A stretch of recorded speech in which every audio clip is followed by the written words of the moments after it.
Syekh. Alhamdulillah baik. Alhamdulillah baik. Kita lanjut. Ya, Apa gimana tadi ini kita- Syekh? Karena Iya. karena saya mendapati banyak sekali orang-orang Islam Ya. yang untuk pondasi dasarnya saja, sholatnya saja, mereka tidak tahu kenapa bisa begitu. Iya. Nah, jadi bagaimana ini Syekh? Kenapa sih sebenarnya orang Islam kalau duduk sholat menghadap Tuhannya itu harus begini? Benarkah Allah itu maha melihat kaki?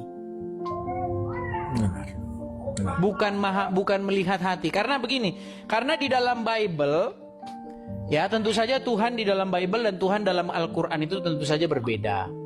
Ya kan, karena kita sesembahannya kan nggak sama. Nah, Tuhan di dalam Bible, Tuhan kami itu melihat hati manusia. Nah, sedangkan kalau kakinya ini gerak dikit seperti ini, apakah sholatnya jadi batal? Kalau salah posisi sholat kakinya, sholatnya batal nggak?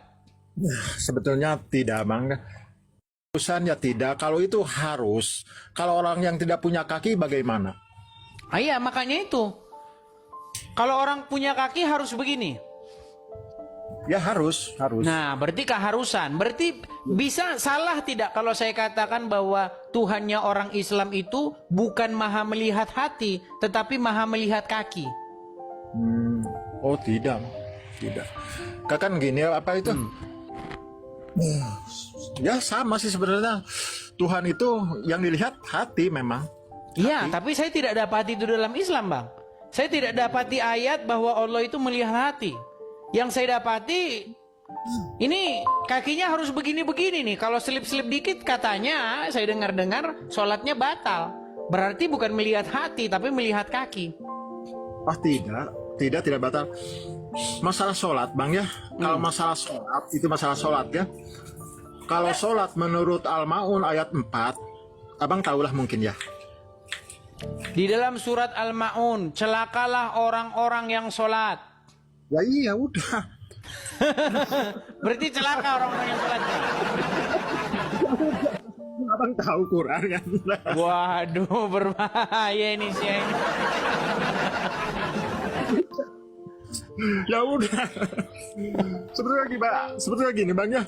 Kalau tadi kan Abang carinya itu di Quran.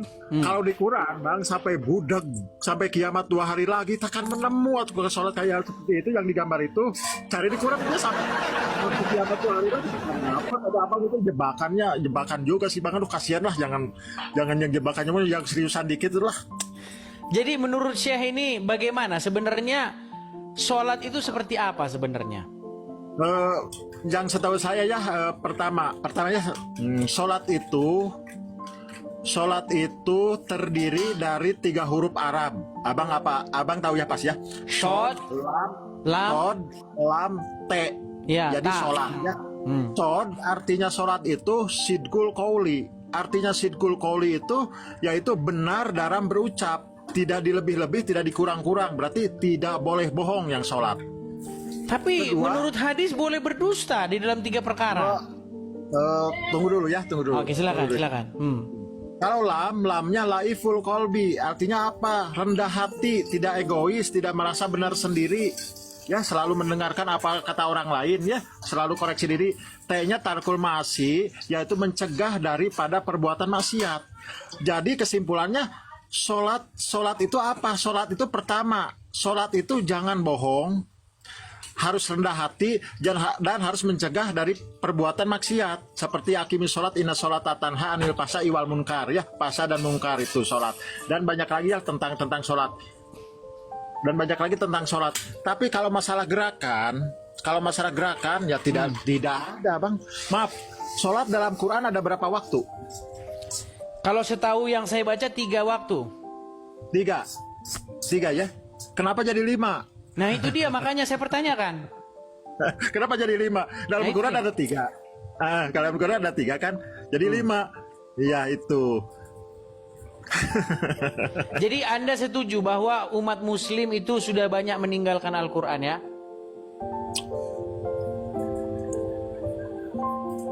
Takut di penjara Bang.